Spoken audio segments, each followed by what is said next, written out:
Good morning, good evening, good afternoon, everyone. I'm Mrs. Williams and welcome back to my channel. Today is a landmark day. Today will be the last video for our first unit. We made it an entire unit, you guys, and I'm so very proud. And I just can't believe how much we have covered and how far we have come. But like I said, today is going to be the last video for this unit on statistics. And as always, before we get into the lesson, you already know we have to do the standard and the essential questions. So let's go ahead and write those in our composition notebook. Today's standard is MGSE 9-12.S.ID.6. I can create a scatter plot from two quantitative variables. I can describe the form, strength, and direction of the relationship using the correlation coefficient. I can categorize the data as linear or not using algebraic methods and technology to fit a linear function to the data, also known as the line of best fit, and use the function to predict values. The essential questions are, number 1, how do you read, interpret, and create a scatter plot? Number 2, how do you use the correlation coefficient to determine the strength and direction of a scatter plot? Number 3, how can you use technology, aka your calculator, to determine the line of best fit of a scatter plot? And lastly, number 4, how can you use the line of best fit to predict values not represented on the scatter plot? Today's lesson is going to be on scatter plots, and many of you have probably heard of scatter plots or have seen a scatter plot before, but if not, as always, I'm probably going to put a picture somewhere in this area to remind you of what a scatter plot looks like. But let's define what a scatter plot is. And pretty much, a scatter plot is a graph that lets us see patterns or relationships between two quantitative or numerical variables or numerical categories. So it lets us to see how one variable is related to another, or if at all. So let's graph a couple examples so that you can see what I'm talking about. So here we have our first example, and it says, use the table below to create a scatter plot. So we're trying to see if there's a relationship or a correlation between the number of hours spent studying and the grade you get on a math test. So we're going to graph these numbers where hours spent studying will be our X, and grade on math tests will be our Y. So we would then plot the point 0, 46. So we would go over to 0 and up to the 46 mark and put our first point. Then the next point would be 150. So again, 1 would be our X, 50 would be our Y. So then we would take our point over to 1 and go up to 50. Next, we will graph the point 257. So we'll take our point, go over 2, and up to 57, which is about right here. If I can get it there. Next point will be 3 and 66. So we will go over to the 3 and up to 66. And we will keep going on with this pattern until all of our numbers have been plotted on the coordinate plane. So once you've plotted all the points, your graph should look somewhat similar to this. Now let's ask ourselves, do you see a pattern with the plotted ordered pairs? Well, you should notice that the pattern is that all of the points are making a positive line, or a line that is going upward with each one. This is called a positive relationship or a positive correlation. In this case, both numbers or both variables are increasing. As the number of hours gets larger, so does the grade on the math test. So that lets us know that that's a positive relationship. When one goes up, the other goes up. So that lets us know that there is a positive correlation or a positive relationship between hours spent studying and grade on the math test. So let's look at our next example. We're also going to use this table to create another scatter plot. But this time we are comparing the days absent from school and the grade in math class. So now we're going to plot these points to see if there's a relationship between the number of days being absent from school and your grade in math class. So once again, we're going to let the days absent serve as X, and the grade in math class will be our Y coordinate. So the first point we would plot would be 0, 92. So we would place our point at 0 and go up to 92, which is about there. The next point would be 193. So I will go over to the 1 and then up to 93. The next point will be 286. So I would take my point, go over to the 2 and to 86. The next point is 381. So I would take my ordered pair, go to 3 and up to 81. Then we would go to 480. So I would take my point, go over to the 4 and up to 80. And we would keep going with this pattern until we have plotted all of the numbers.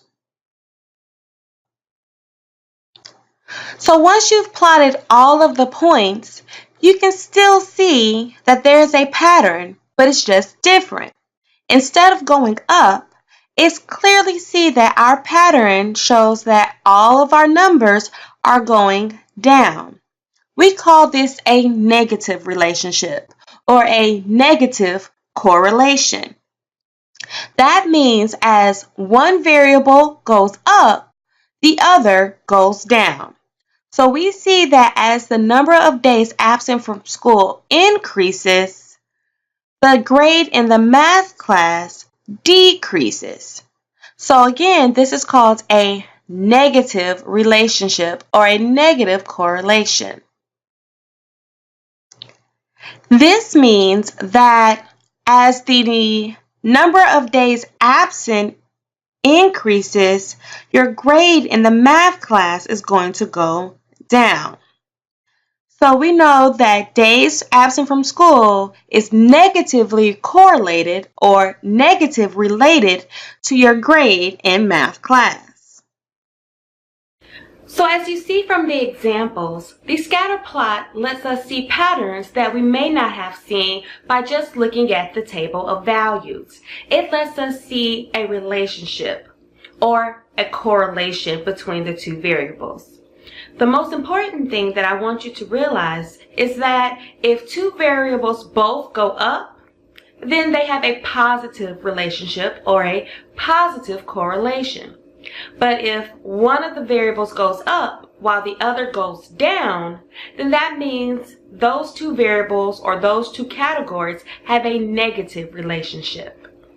So like we said before, a correlation is the relationship between two numerical variables. But just like with people, the relationship can be strong or the relationship or correlation can be weak. But we need a way to tell whether the relationship is strong or weak. And the best way to tell is that if the points on the scatter plot form a straight line, then it's strong. But if the points kind of form a straight line, then it gets weaker and weaker. So I'm going to give you some examples to look at to better demonstrate how the more the plots form a straight line, the stronger the relationship. And the less the points on a scatter plot form a line, then the weaker the relationship. And lastly, if the points do not form a line at all, it's just a bunch of random points that kind of form a big blob, then we can say that there's no relationship or there's no correlation. And like I said, let's go ahead and look at some examples to further demonstrate this aspects of scatter plots. I can't talk today. So here are some examples of the types of relationships or the type of correlations that you can see among scatter plots. The first example shows the points are very, very close together and they're almost a straight line. Now the line isn't perfect, but it can clearly see that they are lining up to form a line. So we will say that the relationship is strong.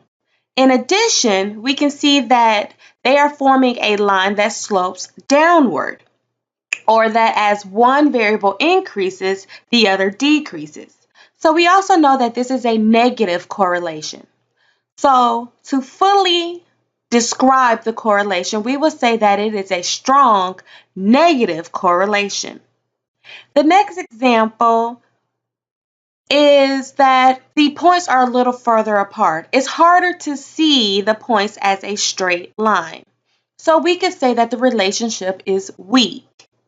But we also can see that the pattern is sloping downward, or that one of our variables is decreasing. So we also know that the relationship is negative.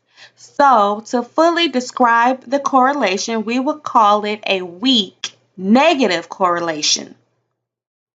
In this example, we really can't see a pattern at all. It's not forming a line in any direction. So we would just say that there's no correlation, meaning that there's no relationship or no connection between the two things that we are comparing. And just like negative, we could also have positive. Here, we can't really tell that it's forming a line. It's kind of there, but the points are spread apart. So we could say that the relationship is weak because it doesn't form a clear straight line. But we also see a pattern that the points are sloping upward or increasing.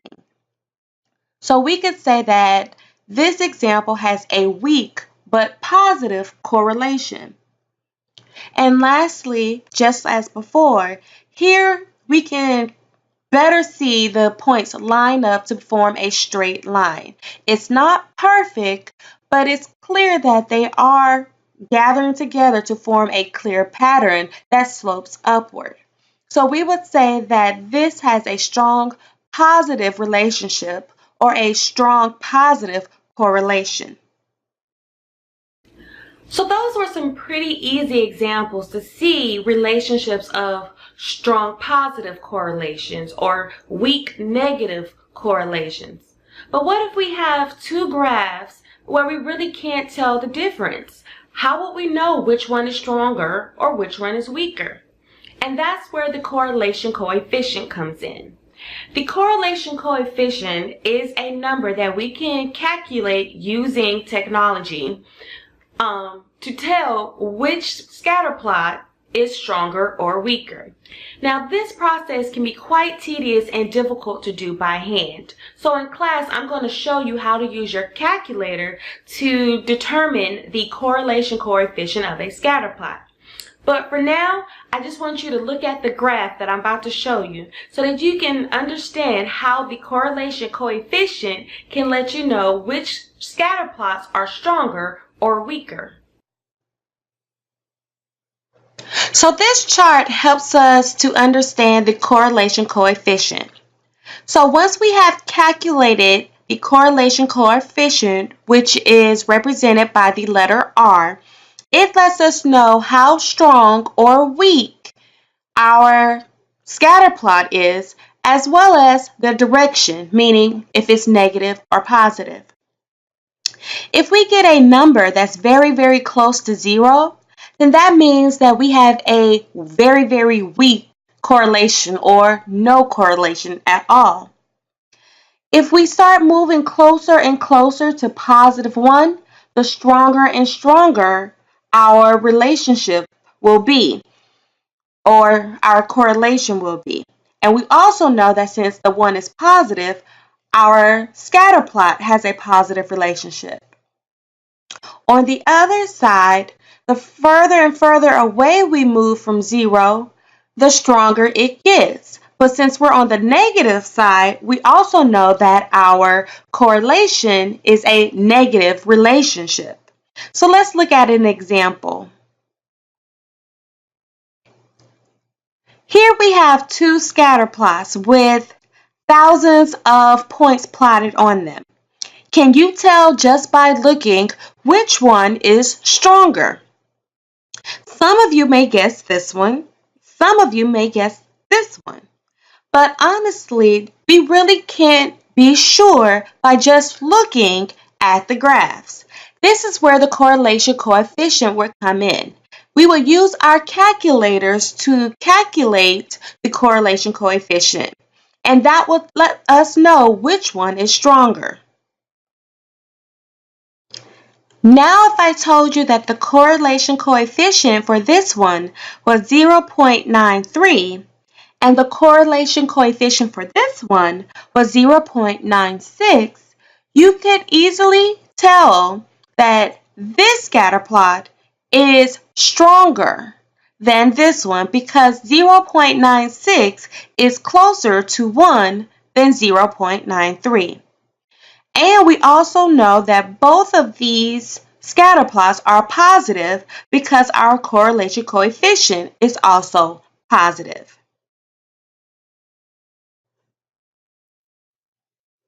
So here we have a few examples of correlation coefficients. And we want to see how much information can we determine about the scatter plot by just looking at the correlation coefficient. So the first example we have R, which means correlation coefficient, is equal to negative 0.91.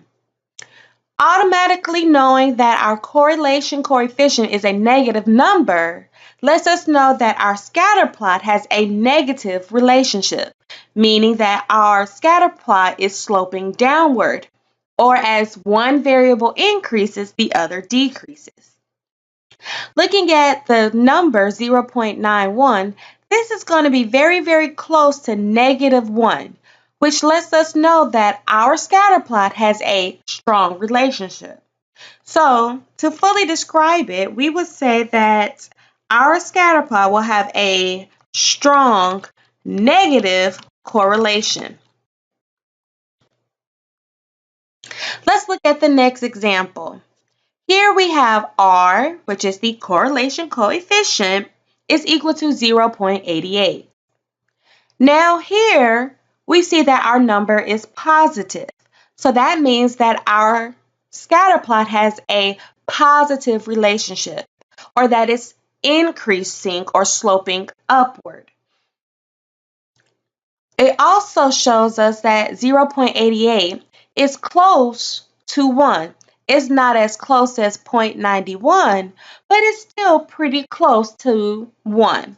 So for this example, we can say that the scatter plot has a strong positive correlation. The next example, we have R, the correlation coefficient, is equal to 0.11. Now this number is also positive, letting us know that the scatter plot has a positive relationship. But 0.11 is still pretty close to 0. So this means that it's probably not a very strong relationship. In fact, it's probably a weak positive relationship. So that's what we're going to describe it as, a weak but positive correlation.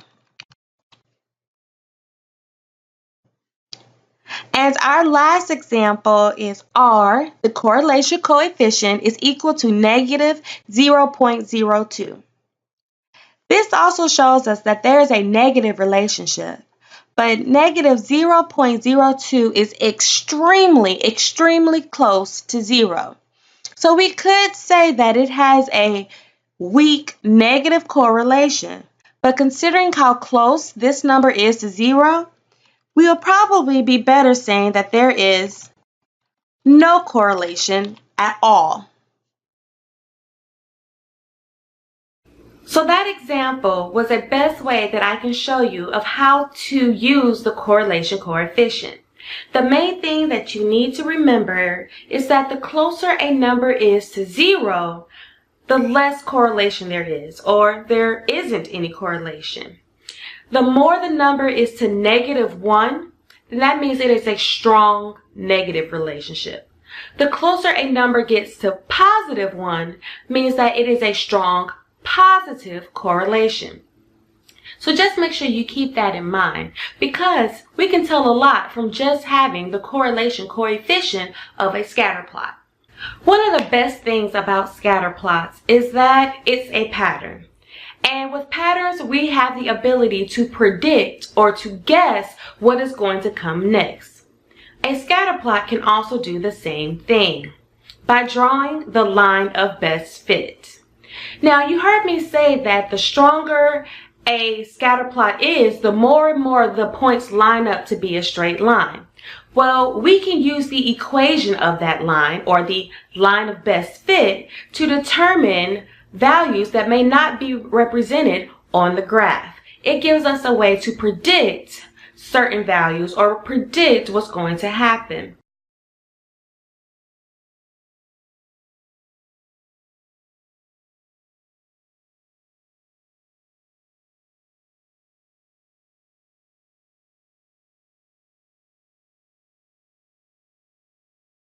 Well, that's all for today. I really wanted to try to make sure that I covered everything dealing with scatter plots. The main thing you need to know is about the correlation coefficient, making sure that you can tell whether a scatter plot is strong positive, weak positive, strong negative, or weak negative, or no correlation at all. The other thing that I need you to make sure that you remember is the line of best fit allows us to predict or guess other values using the information that we already have on our scatter plot. And don't worry, again, we're going to use our calculators in class to really explore this concept. But before I go, as always, I want to make sure that I give you some motivational or inspirational quote. And to be honest, I don't have one for this week because I am just so proud of how far we have come. We have been in school about a month now, and we've posted quite a few videos, and I'm just so proud as to how well you all have been just exceeding my expectations. Many of you go home, you watch the videos more than once. My views on the videos are well past what I thought they would be, and I'm just so proud and so thankful that you guys are investing your time into studying and watching the videos. So your motivation and your inspiration today is just to give yourselves a hand clap of pride, because you guys y'all are doing it out there, and I am out here bragging to you or bragging to other people about you. So just keep it up. I know the year just started, but you are off to a great start, and I just can't wait to see what the rest of the school year holds. So with that, I'm going to say, if you have any comments or suggestions for about my videos to make them easier to understand, to make them more engaging, put them below. If you like this video or if you learned something, then give it a thumbs up. And with that, I'll see you in class. Bye!